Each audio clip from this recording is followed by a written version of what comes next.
La militancia política o la afinidad con una corriente política de las corrientes políticas que habían quedado en el lado, digamos, fiel a la República, ya sean organizaciones de izquierdas desde el mundo anarquista, el mundo socialista y tal, del mundo republicano, como también organizaciones que sociológicamente y política, ideológicamente estaban más próximas a la derecha o al centro derecha, como podían ser, por ejemplo, las mujeres nacionalistas, todas estas por su actividad, por su filiación o por su vinculación política directa o indirecta,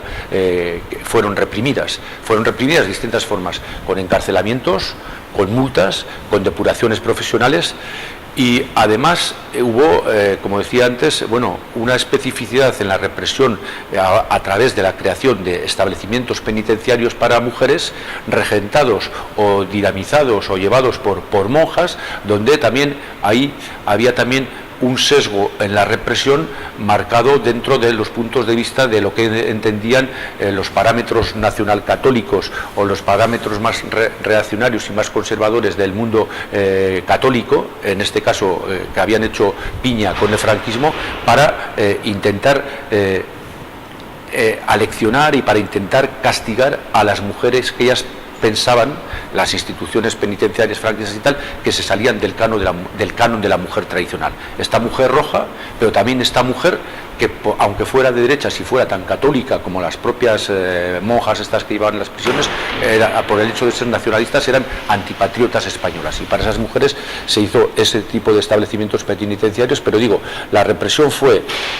la común a todo el mundo político, a todo el mundo político derrotado en la guerra, pero con la especificidad de que para ellas se les planteó, bueno, establecimientos diferenciados, pero también una política y un discurso distinto al de los hombres, donde precisamente uno de los delitos o una de las cosas que se les achacaba o se les ponía como delito era eso, el haber dejado su papel de madres, de buenas mujeres católicas, de continuidad en lo que se entiende por un hogar donde el hombre tiene la primacía y la mujer debe ser obediente, etcétera, etcétera. Todo eso se criminalizaba de una forma u otra para estigmatizar a estas mujeres. Hay también, bueno, lo que se ha venido a llamar últimamente en investigaciones que se han hecho desde la antropología y desde la historia, lo que se llamaba las mujeres de presos, es decir, aquellas personas que de forma indirecta sufrieron, por ejemplo, durante años las penalidades de tener a familiares suyos presos y demás. Pero no solo eso, porque hay una ley, la Ley de Responsabilidades Políticas, donde hace que, por ejemplo, haya mujeres viudas incluso de gente que ya ha muerto en los años de la guerra, incluso gente que ha sido asesinada por los propios franquistas, pero a pesar de ellos, la Ley de Responsabilidades Políticas, los tribunales que aplicaron esta ley, ponen a posteriori unas sanciones económicas a las cuales deben hacer frente, por ejemplo, estas personas que han quedado en situación de viudedad o en situación, diríamos ya, desde el punto de vista de familiar y tal,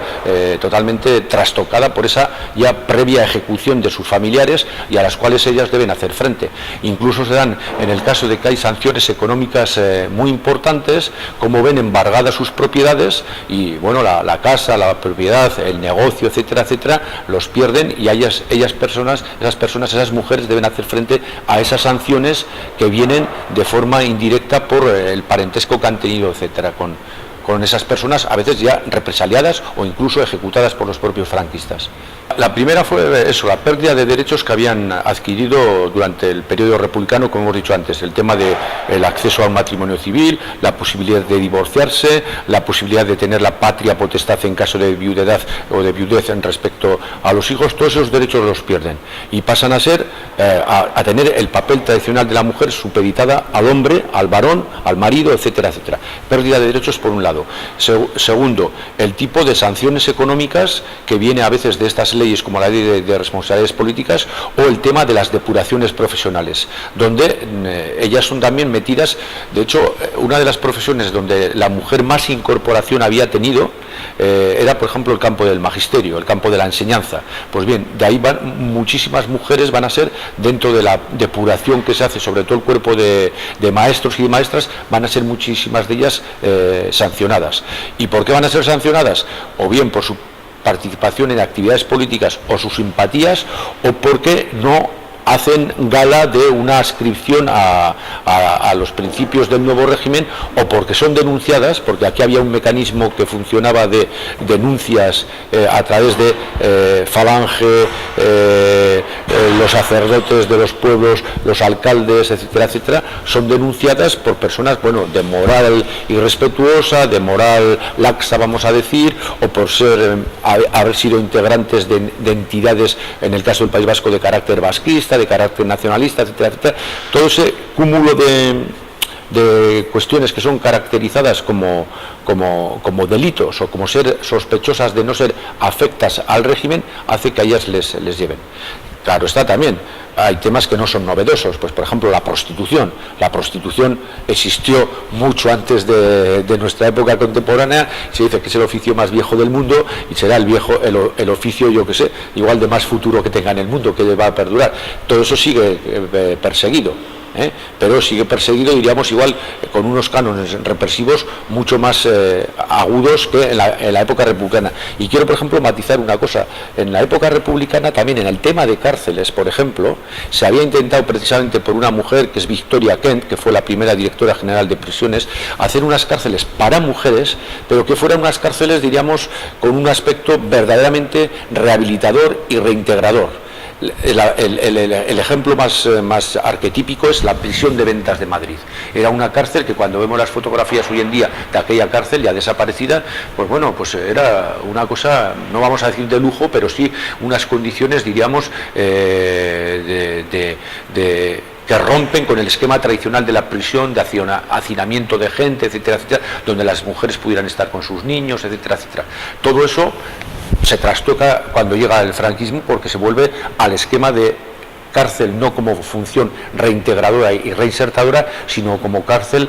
función de castigo y de represión pura y dura. Y esta cárcel de Ventas, por ejemplo, que estaba contemplada para como un máximo de 500 reclusas, pasa a tener 10.000 mujeres presas. Entonces ahí desaparece toda función de principio de comodidad o de tener un estatus humano para estar ahí, para ser una cárcel, de unas condiciones de hacinamiento y sobre todo de un régimen interno de represión que va a estos parámetros de represión pura y dura. Pero es la vejación que se somete a muchas mujeres en el momento de su detención, de su paseo, diríamos, por las poblaciones antes de que se les lleve a la comisaría o al cuartelillo, la toma de aceite de ricino para que toda la gente vea cómo, tienen diarreas o deposiciones, etcétera, etcétera. No es un castigo, diríamos, judicial, sino que es un castigo, diríamos, vamos a llamar de una especie de linchamiento social que se ejerce sobre mujeres. A los hombres se les va también a cortar el pelo, etcétera, etcétera, en los establecimientos penitenciarios y todas estas cosas, o ellos mismos se los van a cortar para evitar todo el tema de piojos y demás. Pero con las mujeres hacen, claro, el pelo es un atributo de feminidad, se entiende así, de belleza, etcétera, etcétera. Una forma de ridiculizar es cortarla. Esto además no es específico de España, sino que se han dado diferentes países, incluso en coyunturas, pues como el fin de la Segunda Guerra Mundial, cuando a las mujeres supuestamente colaboradoras de nazis y tal se les corta el pelo y se hace este tipo de paseillos también vejatorios. Pero en el caso del contexto español es eso, es muy típico de los primeros meses de la guerra, en la zona dominada por los franquistas, este tipo de vejación, ¿vale? No es un castigo que deriva de una sentencia, sino que son castigos extrajudiciales sometidos por los grupos fascistas, con la anuencia más o menos amplia de sectores de la población que son testigos. O sea, el corte de pelo y el pasear a una persona después de haberle vertido, haberle hecho tomar el aceite de ricino y tal, es para eso, para crear la mofa pública y social y la vejación de esa persona. Y eso se hace, claro, son específicamente sobre mujeres. Es más típico que el hombre sea detenido, a veces con nocturnidad y a veces sin nocturnidad, y se ha llevado a las cárceles, etcétera, etcétera. A veces está el tema de las sacas y, muchas veces termina en sacas y fusilamientos, mientras que en la mujer se da más específicamente este tipo de vejaciones. Se dio también el tema de encarcelamientos, se dio el tema de violaciones y se dio el tema de fusilamientos. Pero haciendo una especie de comparación cuantitativa, es evidente que la mujer es ejecutada o fusilada en muchísima menor proporción que respecto a los hombres, y se va más a este tipo de castigo o de vejación de carácter sexual, de este carácter. Es la utilización de un establecimiento que desde luego su origen ni su función era la de ser una cárcel, pero eso ocurrió no solo con Saturrarán, sino con muchos seminarios e incluso otras cárceles de mujeres que habían sido colegios de monjas y demás, y que son convertidos, claro, el franquismo que tiene un problema, la dictadura franquista, a lo largo de la guerra y en los primeros años de la posguerra, que tiene una población penal o penada tan extraordinaria que las cárceles, todo el país se convierte en una gran cárcel y tienen que utilizar las cárceles y otro tipo de establecimientos que no estaban pensados para cárcel. Uno de ellos es el de Saturrarán, que desde el año 37 hasta el 47, creo que son, o el 46, lo que había sido un hotel y que luego fue un establecimiento, creo, seminario, etcétera, se convierte en cárceles para mujeres que son traídas prácticamente de todos los lugares del Estado que controlan los franquistas. Cuando termina la guerra civil, ya de todo el Estado, pero a principios, es decir, los primeros meses del 37, mujeres que provienen del Frente Norte, de Asturias y luego de Castilla y luego van a venir hasta Andalucía. Es decir, precisamente cuando termina la guerra civil en el año 39, las cárceles centrales de mujeres que están en Madrid, esta es la más importante, la de Ventas, no pueden recoger la capacidad, no tienen la capacidad para tal cantidad, más de 10.000 personas llegaron a estar en Ventas, y entonces empiezan a enviar hacia otras cárceles, y una de ellas es esta, la de Saturrarán, que estaba funcionando desde el año 1947. Bueno, lo primero es el hacinamiento, es decir, que hay muchísima población para una cárcel. Eso ocurre en todas las cárceles, es decir, cárceles provinciales, por ejemplo, que estaban pensadas para unas 200 personas, o la cárcel de Ventas de mujeres que hemos dicho que estaba pensada para 500 reclusas como máximo, llega a tener 10.000. Es decir, una proporción de 1 a 20, significa que una celda donde normalmente en condiciones de normalidad estaba pensada para 1 o 2 reclusas, 3, 4 podría ser, llegar a albergar casi a 15 o 20 personas. Hacinamiento significa tema de cuestión de subalimentación. El franquismo tampoco se caracteriza por ser, diríamos, exquisito en su dieta alimentaria, para empezar por eso, porque están superpobladas. Una situación de condiciones físicas, por ejemplo, de lugares no adecuados porque no estaban pensados para cárceles. En el tema de Saturrarán, junto a la cárcel o por debajo de la cárcel, pasa una pequeña regata, un pequeño riachuelo. Y bueno, eso hace que, por ejemplo, la cárcel de Saturrarán se va a caracterizar por la alta mortandad. Creo que miraremos si quieres luego el dato exacto, lo tengo por ahí, pero creo que son, entre niños y mujeres, son casi 200 personas las que van a morir allí en ese periodo, es decir, de mortandad por enfermedades contraídas en la propia cárcel. Eso ocurre en otras cárceles de hombres también. En las cárceles de hombres hay 2 características, también en algunas de mujeres. Por ejemplo, es conocido el fusilamiento, por ejemplo, de las 13 rosas de Madrid, que son chicas que habían pertenecido a la Juventud Socialista Unificada y que son fusiladas. Pero aparte de estos fusilamientos, que para mujeres son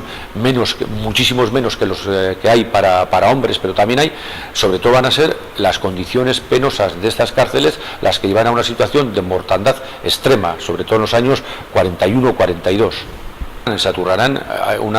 luego miraremos si quieres el número exacto y tal, pero hay también toda una cantidad de niños que mueren. Son niños que, claro, son madres que han ido allí con los niños recién nacidos o de pocos años y tal, y entonces, bueno, la mortandad viene por enfermedades que contraen allí, y a los cuales, claro, es lo que ocurre en las prisiones habitualmente. En las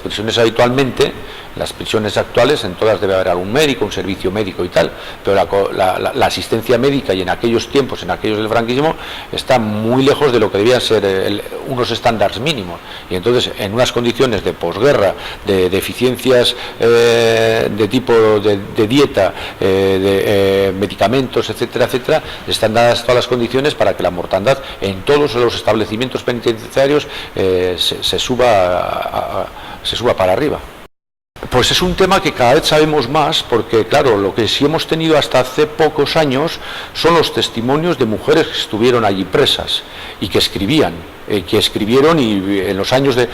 finales del franquismo y sobre todo de la transición aparecieron los libros de Juana Doña, de Tomasa Cuevas y otros libros de menos circulación o menos conocimiento, pero escritos por expresas. Entonces, desde el punto de vista cualitativo, todas estas cosas las conocíamos.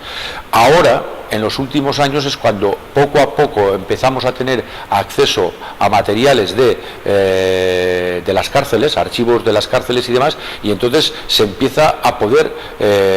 expresar de forma ya cuantitativa, con bastante exactitud y con bastante rigor, lo que fue parte de esa realidad. Digo parte de esa realidad porque, desgraciadamente, aún no tenemos acceso a todos estos archivos, y hay archivos que, son, pues por ejemplo, en el caso de Saturrarán, si tenemos bien documentada la cifra de muertos y de muertas, es porque fueron inscritos prácticamente todas ellas y todos ellos, los niños, en el registro, en el libro de registro de defunciones del Ayuntamiento de Motrico. No sé si a través del sacerdote, etcétera, etcétera, se quedaron inscritos, y gracias a eso tenemos a esa fuente. El día que nosotros tengamos acceso a todas las fuentes de la Dirección General de Instituciones Penitenciarias, donde están los registros de entradas, los registros de salidas, los registros de defunciones, podremos exactamente, con total exactitud o con bastante aproximación, porque claro, habrá también igual materiales que han desaparecido, etcétera, o materiales que nos han inscrito, pero podremos tener un acercamiento muy más de lo que ahora se conoce suficientemente ya para saber cualitativamente cuál era la realidad, pero ya con total exactitud, para que se pueda ver la cifra de muertos en las prisiones, cuáles son de ellas mujeres, cuáles son niños, etcétera, etcétera.